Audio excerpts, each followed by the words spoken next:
Paul's calm response to a storm helped bring others what? To safety. And so we're going to find out this morning also that sometimes the storms you go through, it ain't all about you.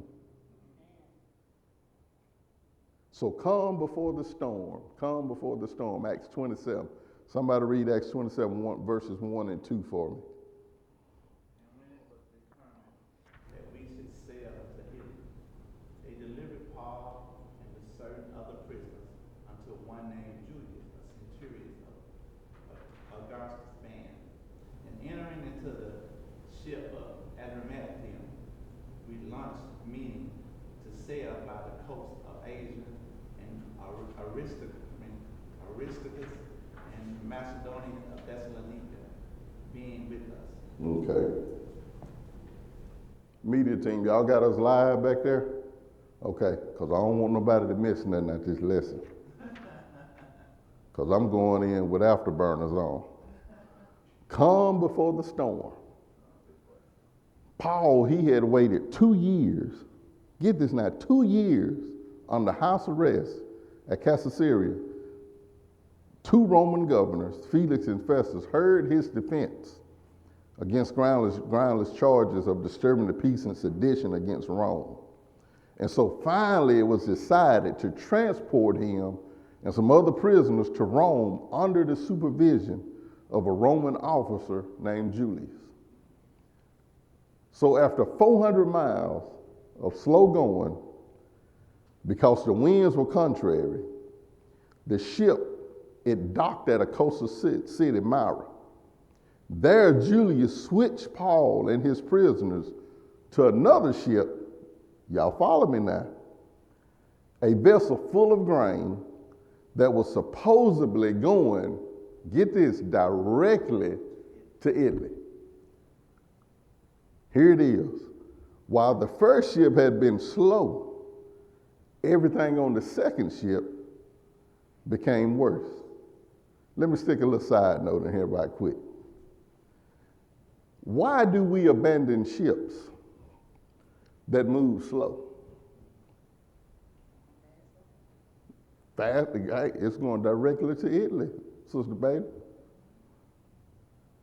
We need to learn to stay where we are and stop rushing the results of trying to get to our destination so fast. See, that caught me when I was studying that, Deacon McKenzie. You already own a boat. Why are you switching boats? I thought about it, and I kept studying on that. Why are you switching boats? But then the first boat was going a little slow. So you get to another city, well, we're going to switch boats. This boat here. Now think about that when you're going through the airport. Man, my flight delayed. Oh, this flight going directly to Amory. I'm going to jump on this flight. You hit a little turbulence. Now you got to get redirected. When you should have just stayed where you was. Y'all ever went through that in life? You was on the track going one direction, and you decided, no. This one going straight there. I'm going to jump on this one. I'm going to catch the eye. This one get there quicker. And you jump on that one, and then something break down. Something happen. Your trip get longer. It got worse. And then, have you ever done this? Man, I should have stayed on that and what I was on. Man, I've done that so many times, Sister Colleen. I've done that so many times. Man, I should have stayed where I was. You're in the left lane, and the right lane seems to be going fast, so you get over there, time you get over there, it slow down. Look, I did it last week coming from law. Man, the track moving better over there. And you jump over there, and look, there's a daggum truck up there that slow down. And then everybody by you, they just zoom, and you sitting there like, they probably laughing at me. I should have stayed over there. And then you try to jump back over there, Deacon McKenzie, done did it. And then you try to jump back over there, and then it's like this. And you like, man.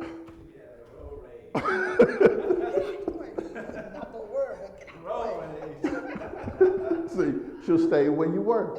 And see, that's a lesson we need to learn in life. Young people, that's a lesson you need to learn. It might seem like you're going slow and you ain't never going to get there. Stay where you at. Because my mama taught me a lesson a long time ago growing up. When I was looking at getting my first car, she told me, don't jump at the first thing you see. Keep looking. Weigh your options. Because you jump at the first thing you see, you might be getting a lemon. And if you really don't know what you're looking at and it's your first, take your time and weigh it out. So ships in Paul's day, they would often have a single sail, just one sail. And so this meant that the ships went wherever the wind blew them, because they didn't have another sail to kind of guide them and direct them. So if that sail blew out, look, the ship went where it was going.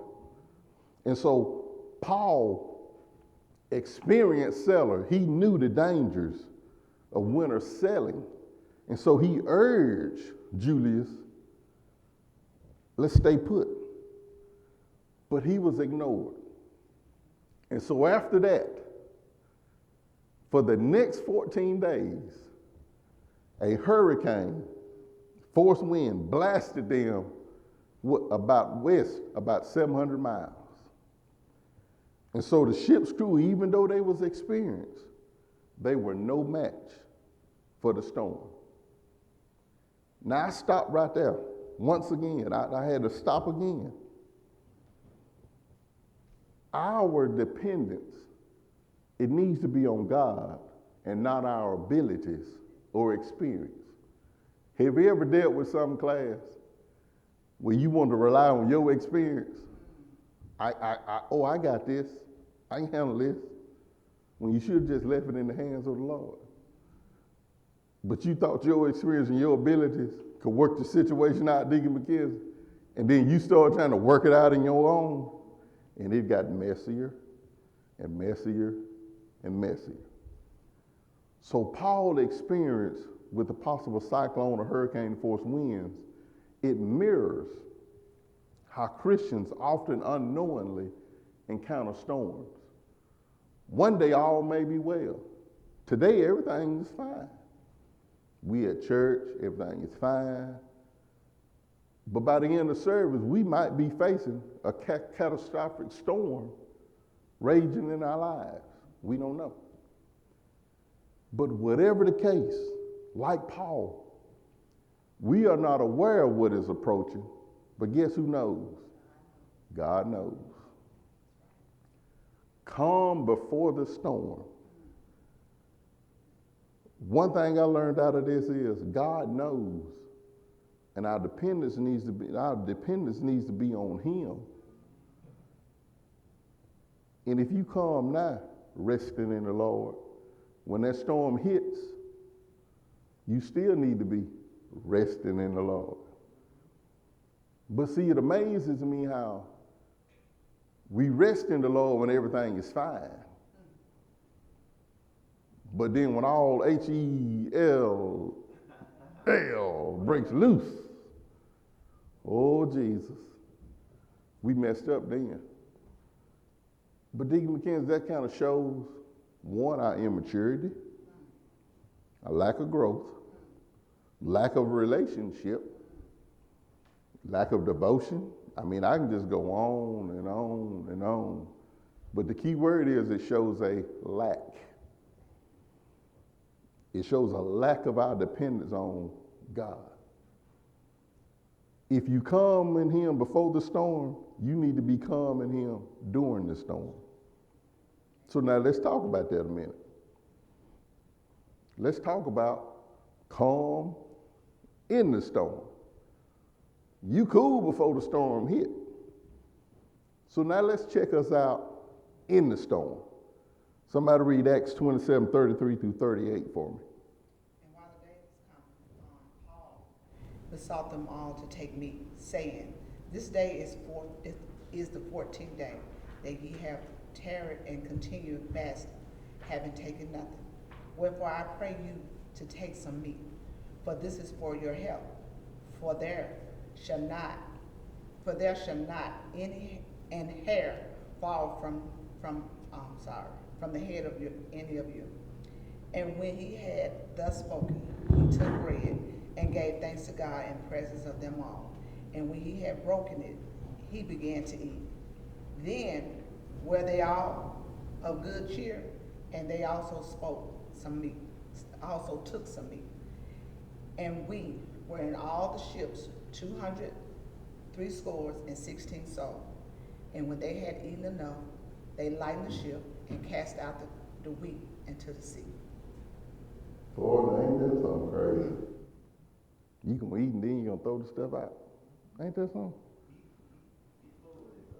Ain't that something? That don't make sense now, does it? Let's break this down a minute.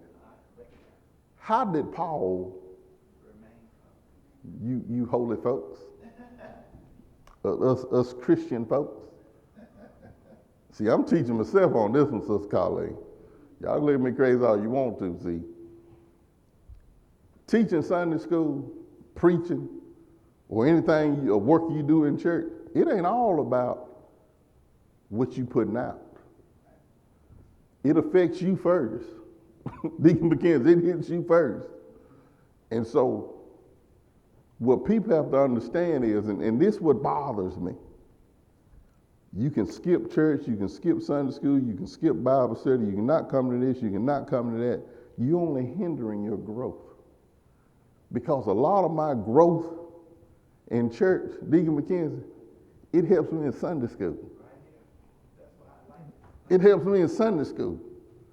You can say Reverend James Conner all you want to. Now let me just be real. I'm just going to be real. I do not get thrilled preaching behind this pulpit. That doesn't thrill me. It don't. That's part of my responsibility as being called, but that don't thrill me. You know what thrills me? It thrills me to teach Sunday school because that's where I grow. Because a lot of my issues in life, y'all can look at me crazy, I have to deal with them when I teach Sunday school. So my toe is getting stepped on before y'all even get here because I got to prep this lesson.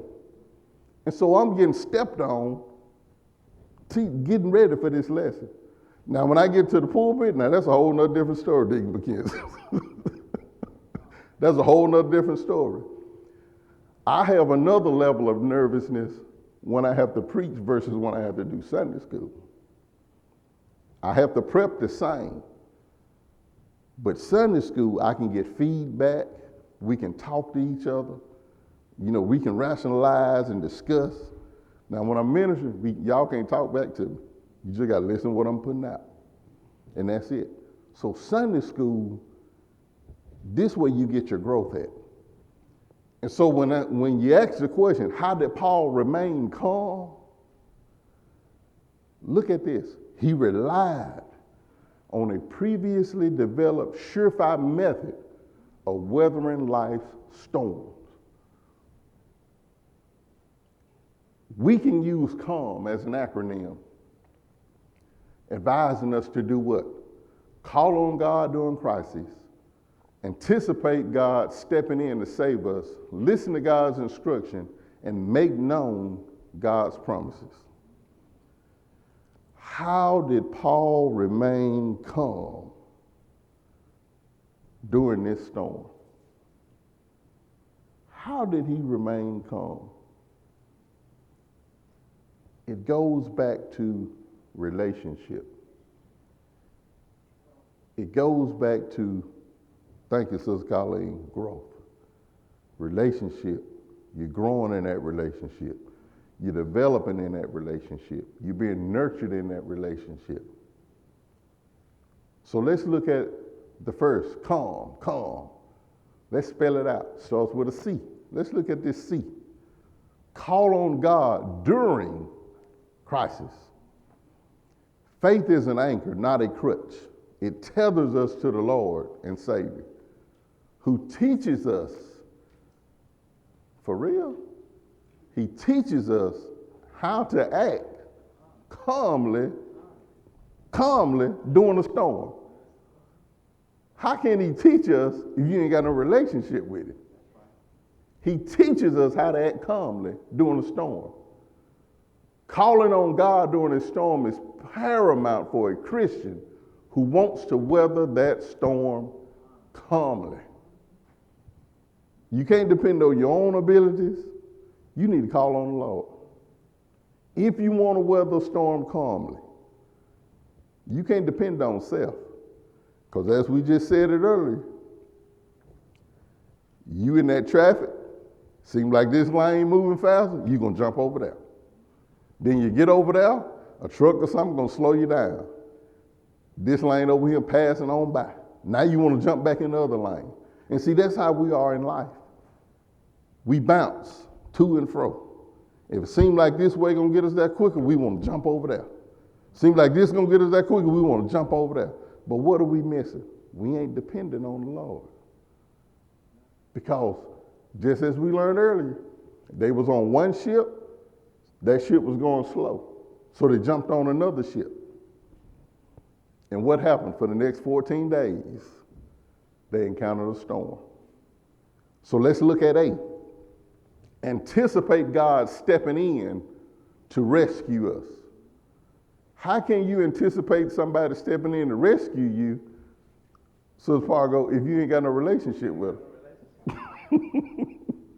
Y'all help me out now. If you anticipating God rescuing you, Deacon McKenzie, that means apparently you got to have that kind of relationship with God that says, God, I know you got my back. Hey, God, where you at? Bro, look, I'm going through something. Where you at? You cannot anticipate God stepping in to rescue you if you ain't got no relationship with him. So why is it that some people all on Facebook and everything else want to talk about God, God, God, but you know them personally, they ain't got no relationship with him? Get off of Facebook putting up this facade because God ain't finna step in if you ain't got no relationship with him. Because look what it says. Despite the raging seas, Paul anticipated God's salvation. He expected to live and not die. Paul's trials, his trials had taught him. Let me say that again now. His trials had taught him to do what? Surrender his will, emotions, and plans to God. We must do the same thing in order to weather the storms of life with calm as we anticipate what? God's salvation. You have a test. You can't have a testimony without a test. So he had been through all of these trials. So he knew God would come through because he'd been there. Been there, done that. Sometimes we forget what he brought us out of before. But see, it made me think about when I had the virus. I had the virus before they had shots. And it bothered me because I would have shortness of breath. But if I just sit down and relax, I felt calm, I'm good. But my wife was in a panic mode because she didn't know, she was nervous, and she was telling my family, he's saying he's okay, but I don't think he is. But I was.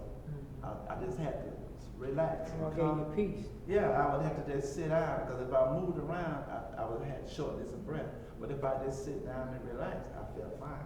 And I kept telling her, I'm okay, but she didn't feel, she was nervous. But every time I would relax, I was calm, like I said. Calm during my storm. I was good. You was okay? I was okay. Thank you, Dick. That's like my daughter, when you, just like you own a business, you own your job, people don't all the time don't come in. So if they don't show, that means you either got to get somebody to do it or you got to do it. Say it. And I thank God that I used to panic when people call in and say, hey, I got this. And but now, I just thank God that I have the health and the strength to do it. Amen. But where I used to wasn't calm, I'm calm. Yeah. You used to panic a little bit when people calling in. And now you calm. It's good. See, you done been through the storm. I've been through You've that. been I through done the had storm. this test before. You've been through that before, so you know how to handle it. And then see, y'all said the key thing. You know God did it for you before. Yeah. And look at that growth. Yeah. See, look at that growth. Yeah. Now it hit. God, you got this. And a test is really to make you strong. And that's all it does. It's to strengthen you in your, whatever you're going through. It's just like exercise. Yeah, yeah. You know, and see, that calmness, that A, you anticipate God rescuing you. But you can't anticipate him rescuing you if you ain't got no relationship with him. You can't anticipate him rescuing you if you can't say, well, God, I know you did it before. I know you can do it again. I anticipate that you're going to bring me out of this, because I know, hey, I thought I was facing it that time, but God, look at what you done for me then. And so you anticipate. You know, God, I know you got this. So when the money's looking funny, you calm. When the breathing's short, you calm. Because we're going to find out what happens if we stress out and thinking panic is going to help us. We're going to deal with that in a minute. So thank you, D. That calmness is knowing that his word is his promises to us.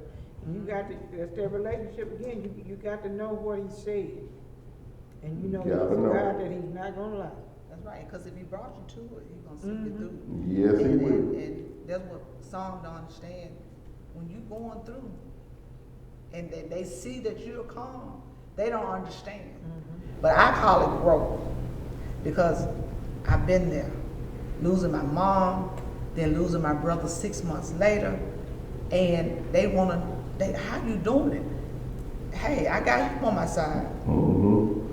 I mean, that's something that we all got to face. That's a appointment we all gonna come to, and we can't avoid. See, by you being a Christian, you knew that. I knew that. You knew what the word said. That's what helped you. Yes. And they might not understand, but you understand. I understood because I knew it was coming from my mom. I knew that day was coming. Right. But to him get snatched 6 months later, Yeah. that was okay, wow, we didn't expect that. Right. But we expected our mom's death, Right. because she'd been toiling with this disease since 2009. And I thank God that he gave us that time with her from 2009 to 2021. Right. That was God's grace. Right. And I look at it that he gave us time and given us time to get ourselves together, because we knew this day was coming. Right. But with Sean's death, we didn't expect that. Right. As you say, hey, calm before the storm. I mean, we were just a normal day. And get a phone call, boom, he's gone. Something to deal with. A little Yes. piece of bread is better than no bread at all. Yes. It's best to come, and even when you don't understand a lot of things, Sunday school is the main It's part the of your main growth. part. But that's where you can get a lot of learning, a lot of growth, a That's lot why I of love it. understanding. Yes. This is where this is why, and my wife will tell you, when it comes to getting ready for church, I'm trying to get him for Sunday school. Cause look, and it's not about me, but it's about the ministry that the Lord has blessed me to allow me to teach. I gotta get him, because if I don't, I feel like I'm letting the Lord down. Now he done whooped my tail all week prepping this lesson, cause he got to deal with me, and then I'm having to face some issues. Then I got to get here and rely all this lesson to you guys, to get the same thing I got out of it. And so when you look at this calm, we all done dealt with some things, but you got to be calm in the storms, and we still got more storms coming. But I got to slow down now, because y'all get me happy. So let's talk about the L. Listen to God's instructions. It goes back to it goes back to a relationship with him. If you ain't got no relationship with him, you can't go through the C, you can't go through the A, and you sure ain't going through the L. Listen to God's instructions. In Acts 27:24, Paul was instructed to do what? Fear not. It's the same instruction that God whispers to us today. Fear not. He intends for Christians to go through storms, what? Without fear. How in the world can you go through a storm without fear? Jesus went through the storm, he carried that cross and went all the way. So Fargo, not my will, but thine will be done. And if he can weather weather the storm. It wasn't for him, it was for It us. wasn't for him. Now think about that. It wasn't, Sister Parker, it wasn't for him. Deacon Penn, it wasn't for him. And sister, look, y'all said it right. Sometimes we go through storm. It ain't about us. But Sister Colleen, when folks looking at you, you lost your mama, you lost your brother, how in the world you still standing sane? They looking at you. Why you still walking around here smiling? Why you still walking around here? You ain't acting all crazy with folks and nothing like, what's wrong with you? My peace is in the Lord. Because I know I can anticipate the Lord is going to bring me through this. And so look at this. He intends for us to go through storms without fear. How can we do that? Wow, prayer, Bible study, fellowship with other believers, and a dogged determination to trust God. To trust God are all necessary at such times to help us defeat what? You got to have that determination. Fear. You gotta be determined. You gotta have that faith in God. And the You got promise- to. And promise of God. I ain't gonna stand here and tell you don't never get afraid of things, because I do. That's that flesh. When I think about my role as a man, as a husband, as a father, as a provider, I ain't gonna sit there and tell you, Sister Parker, that I won't get afraid that one day, Lord, I might not be able to provide for my family and make sure they taken care of. I take that seriously. That's my responsibility. I get afraid of that. But the calmness and peace comes in, well, God, I know you're going to provide. And when you provide, now it's my responsibility, God, when you provide, to do what I'm supposed to do. Not be wasteful and make sure that things are taken care of. Next, we look at M. Make known God's promises. After Paul received instructions from the angel, he shared, look at this now, he shared the vision and inherent promise with the other passengers. Were they believers? Were they non-believers? It don't matter. He shared the vision with them. But we can safely say some of them were non-believers, Deacon McKenzie, because we finna find out here later. And so sometimes in storms of life, we are involved not for our own good. Sometimes you're going through stuff, it ain't about you. It ain't about you. Think about that. Have you ever considered my servant Job? Like Sister Colleen said, how people are looking at her, seeing how she made. You're doing it for others. See, others are looking at you. Others looking at you. They know where she can do that. Because they want to I know. need to have the same faith that she has, so I can have it. Because they want to know how you going through this, how you dealing with this. And look, and that's the door opened up for you to do what? Share your faith. Because see, while the storm rocked the ship, now let's look at this crazy Paul. Let's look at this crazy guy. While the storm rocked the ship, Paul takes bread, holds it while doing what? Thanking God. God, thank you for this bread that you. God, I thank you. In a storm now. In a storm.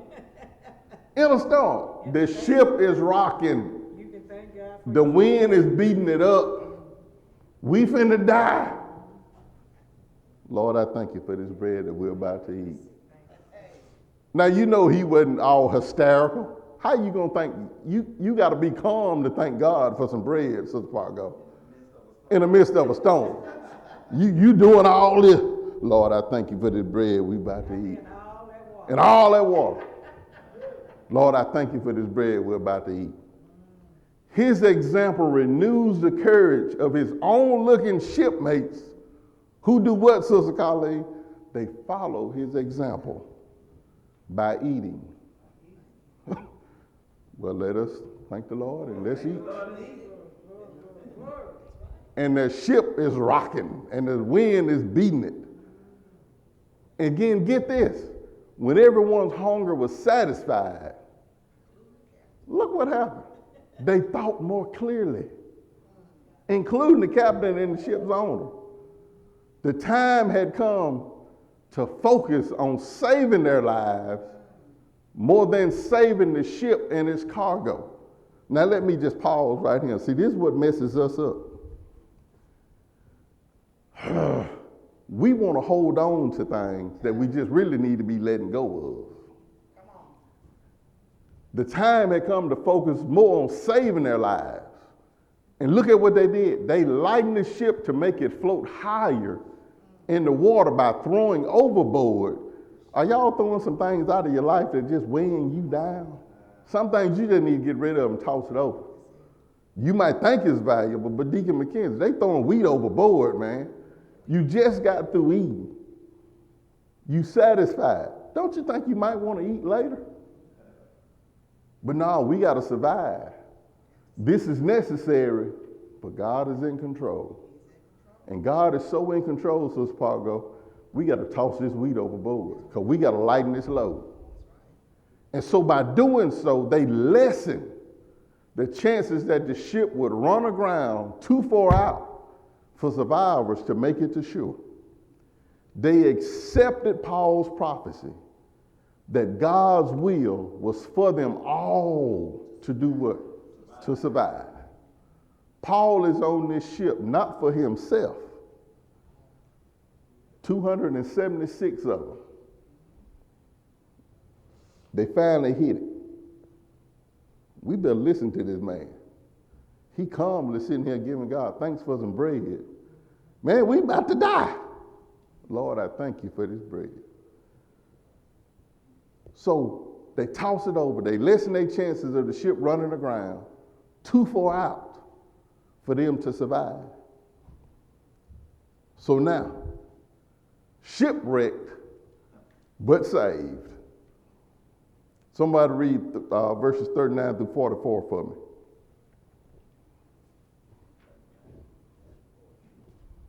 And when it was day, they knew not the land, but they discovered a certain creek was shore, into the which they were reminded, if it were possible, to us in the ship. And when they had taken up the anchors, they committed themselves to the sea, and loosened the rubber band, and hoisted up the mainsail to the wind, and made toward shore. And falling into a place where two seas met, they ran the ship aground, and the forepart stuck fast and remained unmovable, but the hinder part was broken with the violence of the waves. And the soldiers' counsel was to kill the prisoners, lest any of them should swim out and escape. But the centurion, willing to save Paul, kept them from their purpose and commanded that they which could swim should cast themselves first into the sea and get the land, and the rest some on boards and some on broken pieces of the ship. And so it came to pass that they escaped all safe to land. Instead of killing them all, Shipwrecked in the storm. Look at this now. You shipwrecked, Deacon McKenzie. Thank you, Deacon McKenzie. Look at this. Sister McKenzie ain't here, is I can't call out. Yeah, I'm going to call out anyway. You can tell her about it. Panicking, it neither diminishes. Look, panicking neither diminishes nor stops a storm. Just like Deacon McKenzie said, you know, he was short of breath, he was wide panicking, you know, but he was staying calm. But get this, Deacon McKenzie, whether you panic, it ain't gonna change nothing. It don't change nothing. Rather, what panic does, it hinders our ability to hear from God and to share God's promises with others. If you panicking, you ain't thinking straight. Y'all ever get tickled when you see these horror movies and Jason coming to kill somebody and they sitting there screaming and then they get slapped? Shut up, wake up, let's run. Gotta slap you back into reality. Panicking does not change the storm. It ain't gonna stop it, it ain't gonna hinder it.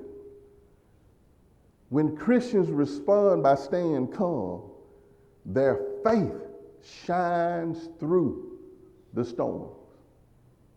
Let me show y'all what a Christian is supposed to look like. You ever look at a hurricane out on the sea coming to hit land? A hurricane, around that hurricane is winds, it's destruction, it's blowing, Deacon McKenzie. And when it hits land, those winds, Sister Pargo, they're destroying things. Water's rushing up on the land.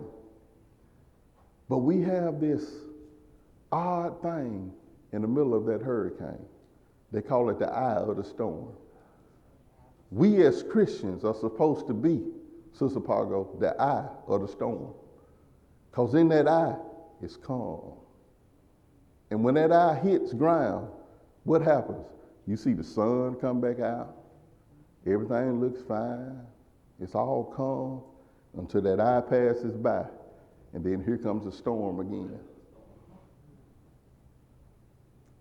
Nothing changes that outside. But the calmness is in that eye.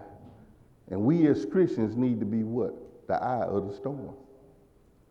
And so our educational background, our gifts, our talents, finances, all the resources that we have, they cannot keep us safe. Satan is a thief that comes only to steal and to kill and to destroy. When storms arise, guess what he does? He uses them to fulfill that purpose.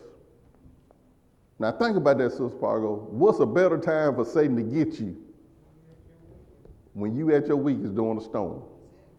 But if you calm during that storm, he can't come to steal and to kill and destroy.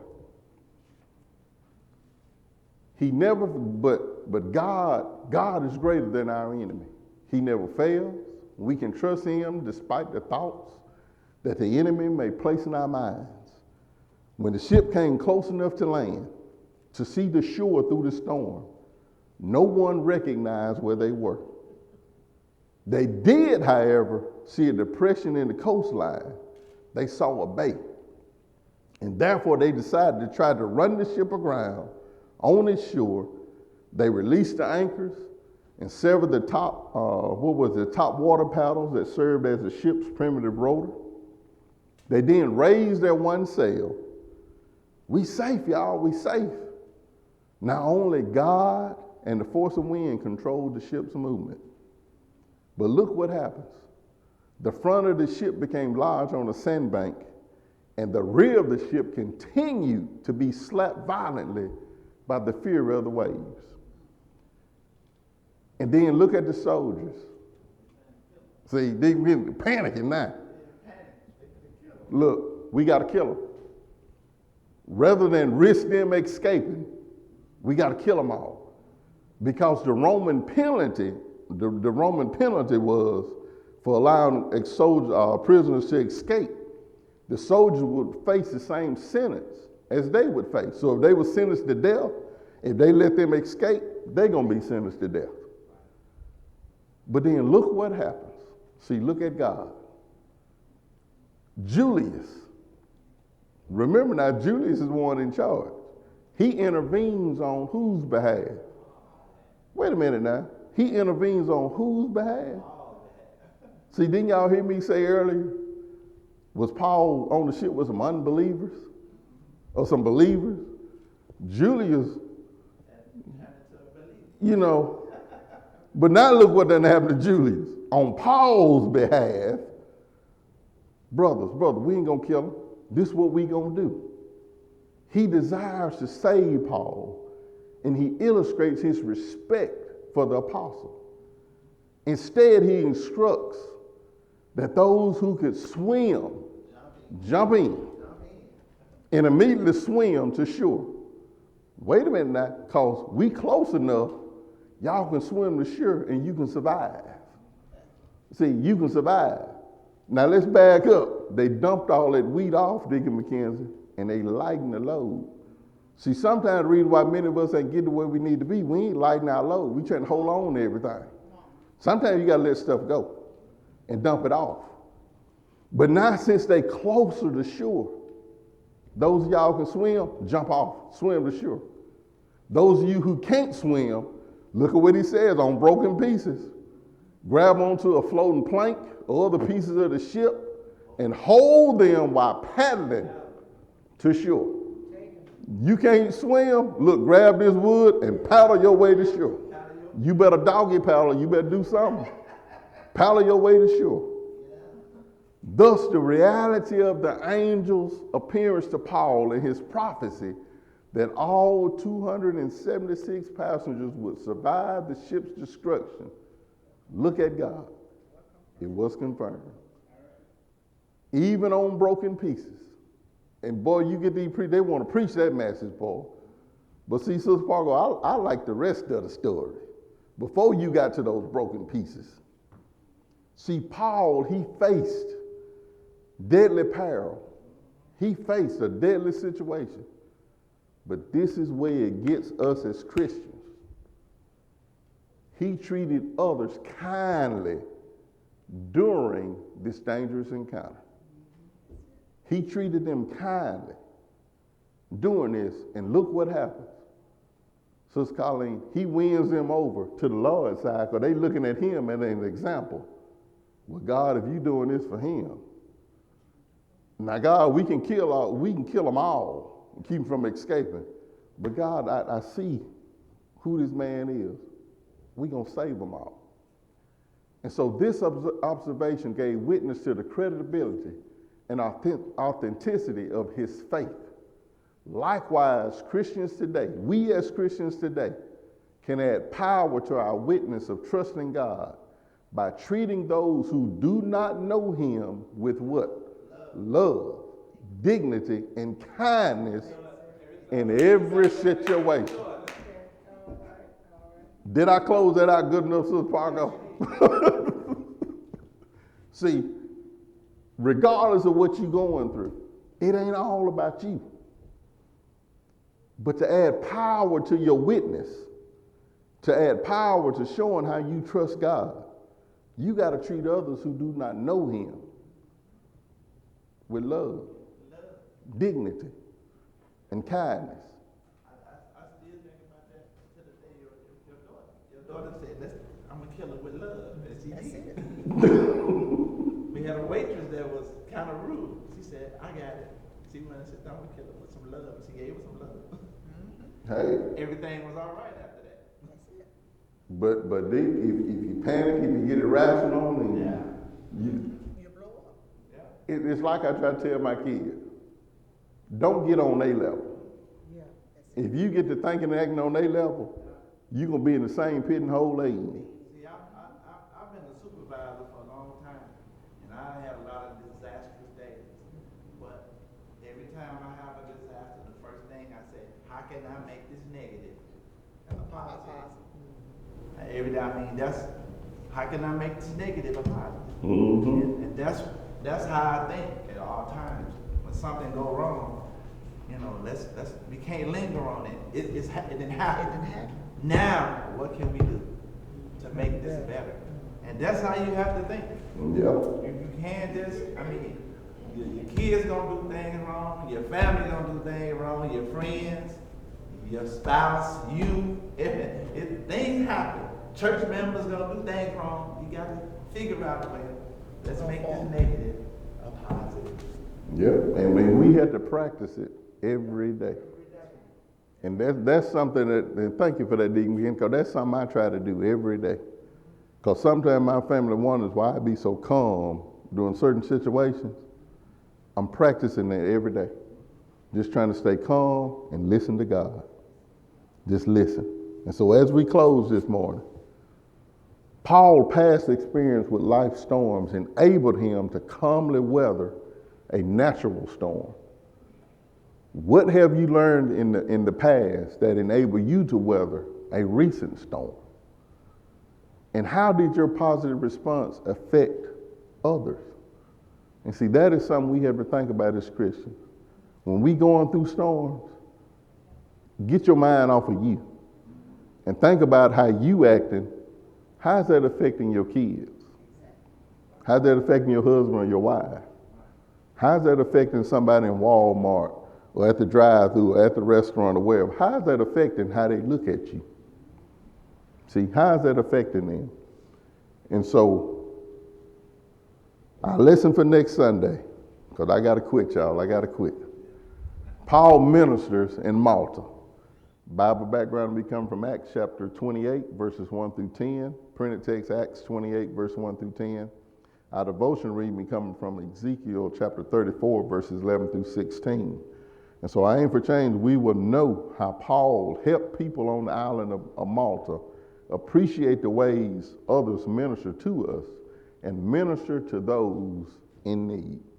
So I pray that you all got something wonderful out this lesson this morning. I hope that it truly invigorates you as a Christian to continue on in this Christian journey, and that regardless of whatever storm you face, stay calm. I'd like to thank Rev. Connor for that wonderful, wonderful lesson. I pray that you take that lesson and apply it to your daily life. I pray that you come out and join us live sometime for Sunday school. You just don't know how good it is. I'd like to put a little extra special thank you for Rev. Connors today, because I really enjoyed the lesson myself. And you brought a few things out that I hadn't, even though I had read the lesson, you brought a few more things out, and I appreciate that. I pray that you come out and join us today for our 11 o'clock service. You don't have to stay at home. You can come out and join us live. But if you decide to stay at home, may God continue to bless each and every one of you. Have a wonderful day.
Sometimes